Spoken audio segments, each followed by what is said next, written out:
Express, an international courier service. ఓం నమో వెంకటేశాయ.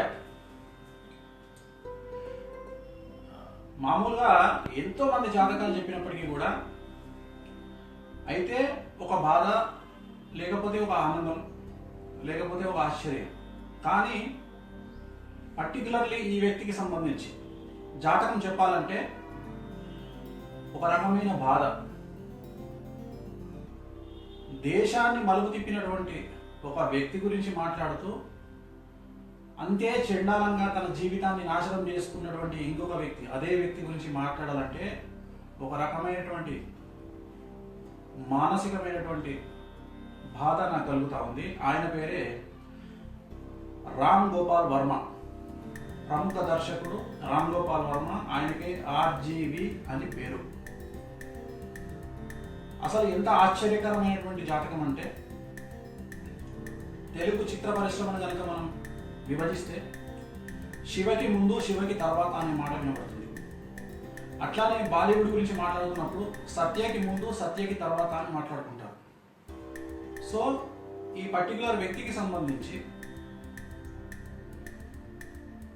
సుమారు 2009 నుండి minus కనుక చేసినట్లయితే 1991 నుండి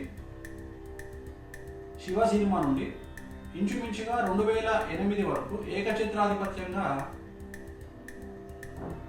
ఈయన యొక్క పరిస్థితి కొనసాగింది చలనచిత్ర పరిశ్రమలో. అటు బాలీవుడ్లోనైతేనేమి, ఇటు టాలీవుడ్లోనైతేనేమి ఈయనకు తిరుగులేని ఆధిపత్యం వచ్చింది. తెలుగు సినిమా ఇండస్ట్రీ కనుక తీసుకుంటే ఒక గోవిందా గోవిందా సెన్సేషనల్ మూవీ అయినటువంటి ఒక గోవిందా గోవిందా, ఆ సినిమాకి నేను ఆయనతో పనిచేయడం జరిగింది. అప్పుడు ఆయన మానసిక పరిస్థితి చాలా పద్ధతిగా ఉండేది. ఇంకా అప్పటికి ఇంత పర్వర్టెడ్ కాలేదు. ఆయన మానసికంగా ఆయన దిగజారిన స్థాయి లేదు. అప్పటికి చాలా గొప్ప స్థాయిలో ఉన్నటువంటి వ్యక్తి. గోవిందా గోవిందా సినిమాకి నేను ఆయనతో కలిసి పనిచేయడం జరిగింది. ఆ సెట్కి ఇన్ఛార్జ్ నేను, ఆ వెంకటేశ్వర స్వామి తిరుపతి సెట్కి ఇన్ఛార్జ్ నేను. ఆ సినిమాలో కూడా నేను కనిపిస్తాను. సో అప్పుడు నేను స్టడీ చేసిన రామ్ గోపాల్ వర్మకి 2009 ద సర్కార్ రాజ్ అనే సినిమా ఆయన జీవితంలో మైలురాయి. సర్కార్ రాజ్ ఒక శివ సినిమా తీసుకుంటే తెలుగు సినిమా, హిందీ సర్కార్ రాజ్తో రామ్ గోపాల్ వర్మ జీవితానికి ఇంచుమించుగా చలనచిత్ర పరిశ్రమలో పులి స్టాప్ పడింది. సర్కార్ రాజ్తో పులి స్టాప్ పడిపోయింది. ఇంకా సర్కార్ రాజ్ సినిమా తర్వాత ఆయన చెప్పుకోదగ్గ సినిమాలు తీయలేదు. ఆయన జీవితం అంతా కూడా నిరర్థకము, వ్యర్థము అనేటువంటి పరిస్థితిలోనే సాగుతూ ఉంది. మరి ఎందుకు? అసలు ఆయన మైక్ ముందుకు వచ్చి మాట్లాడతాడా, కెమెరా ముందుకు వచ్చి మాట్లాడతాడా అని విపరీతంగా ఎదురు చూసినటువంటి తెలుగు మీడియా చివరికి ఆయనకు ఒక పనికిమాలిన వ్యక్తికి తాగుబోతుకు పెద్ద తేడా లేదు. ఎప్పుడు చూసినా ఏ కాంట్రవర్సీలోనూ రామ్ గోపాల్ వర్మే. రాత్రి 8 తర్వాత మెగ్గు ఓడకబడింది అంటే ఇంకా అప్పుడు స్టార్ట్ అవుతుంది ఇంకా ట్వీటింగ్. అంటే ఎంత ఘోరమైపోయిందంటే ఆయన జీవితము. ఎవరు బాధపడ్డారో నాకు తెలియదు, కానీ నేను చాలా బాధపడ్డా. చిరంజీవి గారి మీద కామెంట్ చేసినప్పుడు కూడా నేను ఆయనకు బాగా సపోర్ట్ చేసిన. నేను టీవీ ముఖంగా ఆయన మాట్లాడినప్పుడు కూడా నేను ఆయనతో మాట్లాడి నేను చాలా సపోర్ట్ చేసినాను. కానీ జాతకాలను నమ్మనటువంటి మూర్ఖుడు, దేవుడిని నమ్మనటువంటి మూర్ఖుడు, ఎవరైనా పక్కవాడు వచ్చి చెబితే నమ్మనటువంటి మూర్ఖుడు, అల్టిమేట్గా ఈ ప్రపంచంలో ద నెంబర్ 1 టాపెస్ట్ మూర్ఖుడు. సో ఆ మూర్ఖుడి గురించి మనం ఎంత మాట్లాడినా తక్కువే, ఏమి చెప్పినా వేస్ట్. కానీ కనీసం ఆయనను అభిమానించే వ్యక్తిగా, అంటే ఆయనను కొంతమంది అభిమానించినట్లే 2009కి పూర్వం ఉన్నటువంటి రామ్ గోపాల్ వర్మను అభిమానించేటువంటి ఒక వ్యక్తిగా, ఇప్పుడు అభిమానించే వ్యక్తిగా కాదు, 2009కి పూర్వం ఉన్నటువంటి రామ్ గోపాల్ వర్మను అభిమానించే వ్యక్తిగా నేను ఆయన జాతకాన్ని విశ్లేషిద్దామనుకుంటున్నాను. అన్నిటికంటే ముఖ్యం ఆయన నక్షత్రం మూలా నక్షత్రం, ధనుస్సు రాశి. ప్రస్తుతం ఏలినాటి శని నడుస్తూ ఉంది. దాంట్లో భాగంగా జన్మశనిలో ఉన్నాడు. అది కూడా 2017 జనవరి నుండి జన్మశని స్టార్ట్ అయింది. 2014 నుండి ఏలినాటి శని ప్రారంభమైంది. 2009లో రాహు మహర్దశ నడుస్తూ ఉంది. రాహు మహర్దశలో ప్రజెంట్ రవి అంతర్దశ నడుస్తూ ఉంది. సో జాతక రీత్యా కనుక తీసుకుంటే ఈయన కాంబినేషన్స్ అన్ని విచిత్రమైనటువంటి కాంబినేషన్స్. అసలు అయితే ఆకాశం లేకుంటే పాతాళం. ఇంకా ఆయన జాతకం ఒకటే మాట, అయితే ఆకాశం లేకుంటే పాతాళం. లగ్నంలో రాహువు, సప్తమ కేతువు అంటే ప్రథమ కళత్రం.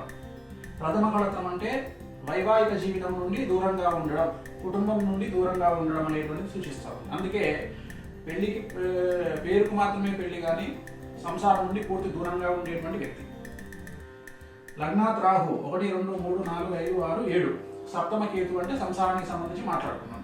లగ్నాత్ అష్టమ శుక్రుడు, అష్టమ సూర్యుడు, అష్టమ బుధుడు. ఈయనకు ఉండేటువంటి సినిమా ఇండస్ట్రీ పరిజ్ఞానం పనిచేయదు పర్టికులర్ టైంలో. ఎప్పుడు రాహు మహాదశ స్టార్ట్ అయిన తర్వాత, రాహు మహాదశకు పూర్వం ఈయన ఏం పని చేసినా సూపర్ హిట్. రాహు మహాదశ తర్వాత ఈయన జాతకం రీత్యా అన్ని చండాలమైన పనులే చేయడం జరుగుతూ ఉంది.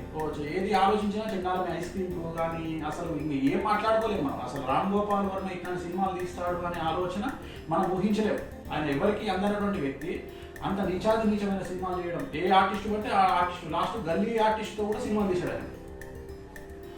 అష్టమ శుక్రుడు, అష్టమ సూర్యుడు, అష్టమ బుధుడు.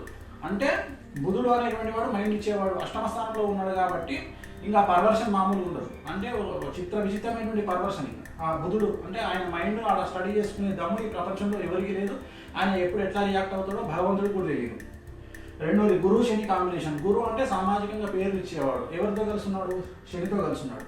సో ఈ శనితో కలిసి ఉన్నటువంటి కాంబినేషన్, దీన్నే షష్టాష్టకాలు అంటాం మనం. అంటే గురువు 6వ స్థానము అండ్ మిగిలిన గ్రహాలు 9, 8వ స్థానం. అంటే ఈ కాంబినేషన్ వరస్ట్ కాంబినేషన్.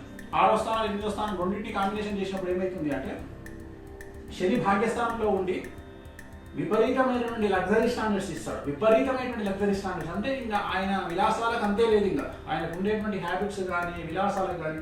మరి ఈయన ఆడవారి పట్ల ఎందుకు మక్కువగా ఉంటాడు? ఎక్కువగా స్త్రీలపైన మోజు ఎక్కువ. చివరికి దేవతా స్త్రీల గురించి కూడా విచ్చలవిడిగా పిచ్చిగా మాట్లాడేటువంటి వ్యక్తి. కుజుడు కాంబినేషన్ చంద్రుడు. ఈ కుజుడు చంద్రుడు కలయిక. చంద్రుడు అంటే స్త్రీ, కుజుడు అన్న స్త్రీయే. చంద్రుడు అంటే మనకారకుడు. సో ఈ మనసు అనేటువంటిది స్త్రీల పైన కేంద్రీకృతమై ఉంటుంది. అంటే ఎంతసేపు ఈయన జీవితం సెక్స్ చుట్టే తిరుగుతుంది, ఎంతసేపు ఈయన ఆలోచన సెక్స్ చుట్టే తిరుగుతుంది, ఎంతసేపు ఈయన ఆలోచన హీరోయిన్ల చుట్టే తిరుగుతుంది. ఈ రోజు కూడా నీకు ఎవరైనా ఇష్టం అంటే 60 సంవత్సరాల శ్రీదేవి గురించి మాట్లాడుతుంది. ఈ రోజు కూడా నాకు శ్రీదేవి అంటే ఇష్టం, శ్రీదేవికి సంబంధించిన కొన్ని పాటల గురించి మాట్లాడుతుంది. అంటే ఎంత పర్వర్టెడ్ అంటే నేను ఎందుకు చెప్పాలనుకుంటున్నా అంటే ఈ రాబోయే తరం వారన్నా కొద్దిగా మీ జీవితాలను మార్చుకుంటారు. రాహు మహర్దశలో ఇంత వరస్ట్ జాతకం. ఇందాక మనం ఒక డైరెక్టర్ గురించి మాట్లాడుకున్నాం పొద్దున, కొరటాల శివ జాతకం.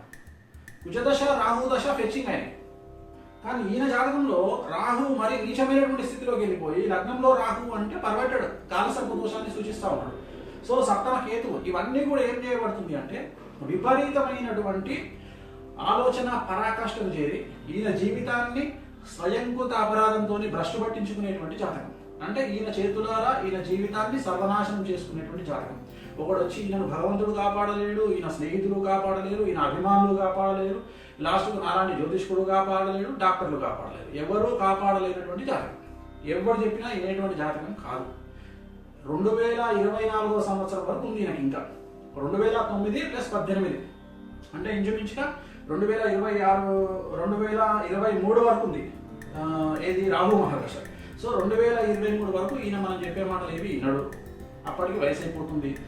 ఇంకా ఇప్పుడు చెప్పదలుచుకున్న పాయింట్ ఏంటంటే రాబోయే కాలంలో ఈ జనవరి నుండి ఈయన జాతకంలో వచ్చినటువంటి మార్పుల మూలంగా రేపు వచ్చేటువంటి జూన్ జూలై ప్రాంతంలో ఈయన చేసేటువంటి ఆకృత్యాలకు అంతే ఉండదు. ఈయన చేసేటువంటి సినిమాలు కానీ, ఈయన చేసేటువంటి వెబ్ సిరీస్ కానీ చాలా పరాకాష్ఠకి వెళ్ళిపోతుంది. ఇప్పుడు నెక్స్ట్ ఈయన సృష్టించబోతున్నటువంటి సంచలనం ఏంటి అంటే గన్స్ అండ్ థైస్. ఆ పేరులోనే వ్యవహారం ఉంది. సో ఇక దానితోని ఈయనకు ఉన్నటువంటి ఇమేజ్ ఒక 1000+లో అది -1000కి పడిపోతూ ఈయన జీవితాన్ని అధఃపాతాలోకి తీసుకుపోయేటువంటి రాబోయేటువంటి కాలం.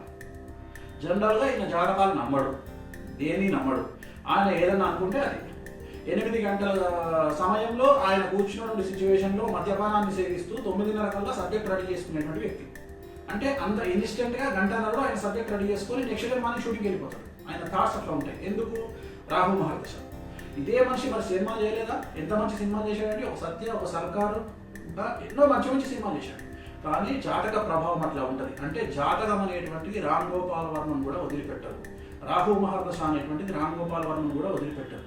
ఒక భారతదేశాన్ని ఒక మలుపు తిప్పినటువంటి వ్యక్తి, ఒక చరిత్ర తిరగరాసినటువంటి వ్యక్తి, సీఎంలో నెంబర్ తిప్పుకున్నటువంటి వ్యక్తి, అలాంటి వ్యక్తికి కూడా సమస్యలు తప్పవు. సో ఇది జాతకం. రామ్ గోపాల్ వర్మ జాతక రీత్యా రాబోయే కాలంలో చాలా సమస్యలు ఫేస్ చేయబోతా ఉన్నాడు.